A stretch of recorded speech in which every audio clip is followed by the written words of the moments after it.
This is Catholic Prophecies for You, reviewing the prophecies given to George Washington by the Virgin Mary.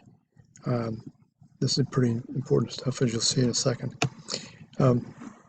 These remarkable visions were important to him, and they're in the Library of Congress, so that they were deemed legitimate.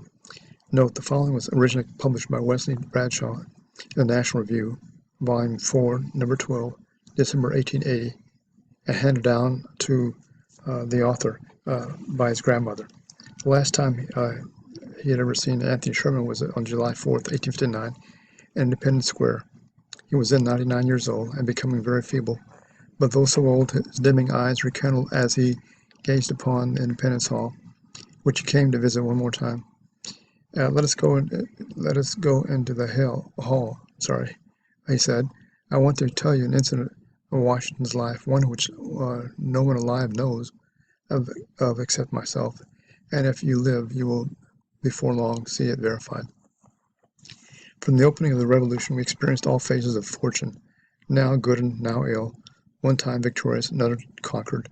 The darkest period we had, I think, was when Washington, after several reverses, retreated to Valley Forge, where he resolved to spend the winter of 1777. I've often seen our dear commander, careworn cheeks, as he would be conversing with a confidential officer about the condition of his poor soldiers. You have doubtless heard the story of Washington's going to the thicket to pray. Well, it was not only true, but he used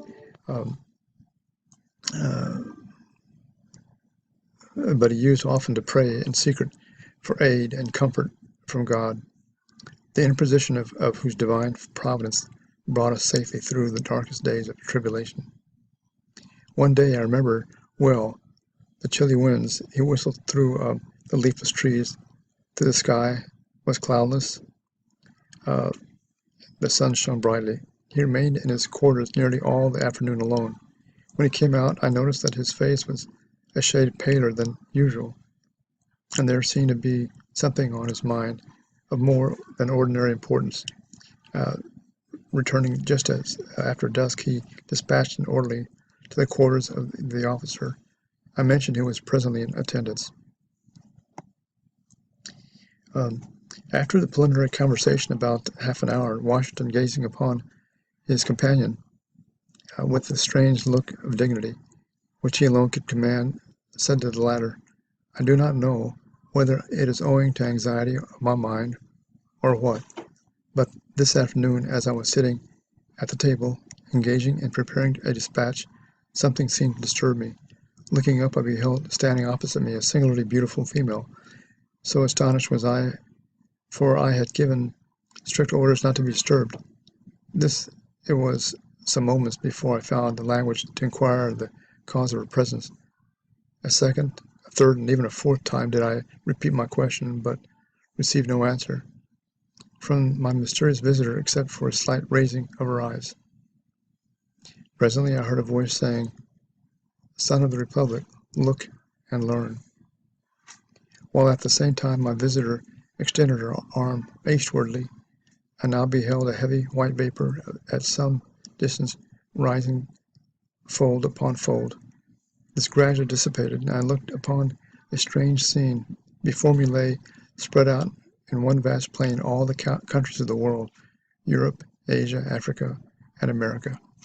I saw rolling and tossing between Europe and America the billows of the Atlantic, and between Asia and America lay the Pacific. Son of the Republic, she said, the same mysterious voice as before, look and learn. At that moment I beheld a dark, shadowy being, like an angel, standing or rather floating in the hollow air between Europe and America, dipping water out of the ocean in the hollow of each hand. He sprinkled some upon America with his right hand, while his left hand he cast some on Europe. Immediately a cloud raised from these countries, and I joined in mid-ocean. For a while it remained stationary and then moved slowly westward until it enveloped America in its murky folds. Sharp flashes of lightning gleamed through it in intervals, and I heard the smothered groans and cries of the American people. A second time the angel dipped water from the ocean and sprinkled it out as before. The dark cloud was then drawn back to the ocean, in whose heaving billows it sank from view. The third time I heard a mysterious voice saying, "Son of the Republic, look and learn." I cast my eyes upon America and beheld villages and towns and cities springing up one after another, until the whole land, from the Atlantic to the Pacific, was dotted with them. Again I heard the mysterious voice saying, "Son of the Republic, the end of the century cometh, look and learn." At this the dark, shadowy angel turned his face southward, and from Africa I saw an ill-omened spectre approach our land. It flitted slowly over every town and city of the latter. The inhabitants presently themselves in battle array against each other. As I continued looking, I saw a bright angel on whose brow rested a crown of light, on which was traced the word Union, bearing the American flag, which he placed between the divided nation, and said, "Remember, ye are brethren." Instantly the inhabitants, casting from them their weapons, became friends once more and united around the national standard. This being the Civil War is what he was describing. Again, I heard a mysterious voice saying, "Son of the Republic, look and learn." At this time, the dark, shadowy angel placed a trumpet to his mouth and blew 3 distinct blasts, and taking water from the ocean, he sprinkled it upon Europe, Asia, and Africa. Then my eyes beheld a fearful scene. From each of these countries arose thick black clouds that were soon joined into one. And throughout this mass there gleamed a dark red light, by which I saw hordes of armed men who, moving with the cloud, marched by land and sailed by sea to America, which country was enveloped with a volume of cloud. And I dimly saw these vast armies devastate the whole country and burn villages, towns, and cities that I beheld springing up. As my ears listened to the thundering of the cannon, clashes of swords, and the shouts and cries of millions in mortal combat, I again heard the mysterious voice saying, "Son of the Republic, look and learn." When the voice had ceased, the dark, shadowy angel placed a trumpet once more to his mouth and blew a long, fearful blast. Instantly a light as 1,000 suns shone down from above me and pierced broke into fragments the dark cloud which enveloped America. At the same moment the angel, upon whose head still shone the word Union, and who bore our nation's flag in one hand and a sword in the other, descended from the heavens, attended by legions of white spirits. These immediately joined the inhabitants of America, who I perceived were well nigh overcome, but who, immediately taking courage again, closed up their broken ranks and renewed the battle. Again, amid the fearful noise of the conflict, I heard a mysterious voice saying, "Son of the Republic, look and learn." As the voice ceased, the shadowy angel, for the last time, dipped water from the ocean and sprinkled it upon America. Instantly the dark cloud rolled back, together with the armies it had brought, leaving the inhabitants of the land victorious. Then once more I beheld the village, towns, and cities springing up where I had seen them before, while the bright angel, plaiting the azure standard he had brought in the midst of them, cried with a loud voice, "While the stars remain and the heavens send down dew upon the earth, so long shall the Union last."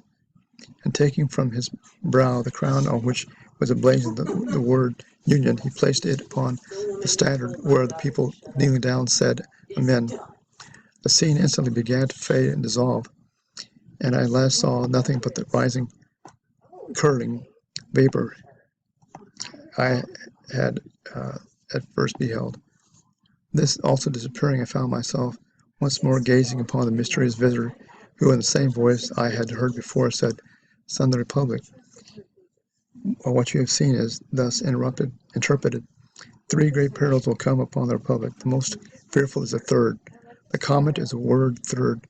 This is, the help against the third peril comes in the shape of divine assistance passing which the whole world united shall not prevail against her. Let every child of the Republic learn to live for his God, his land, and the Union. With these words, the vision vanished, and I started from my seat. I felt that I had seen a vision wherein I had been shown me the birth, progress, and destiny of the United States.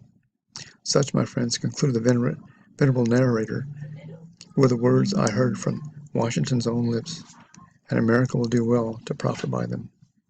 This terminates the visions of George Washington, again held in the Library of Congress, as given to him by the parent of the Virgin Mary. So you may find them there. They are remarkable and proven to be true. Thank you.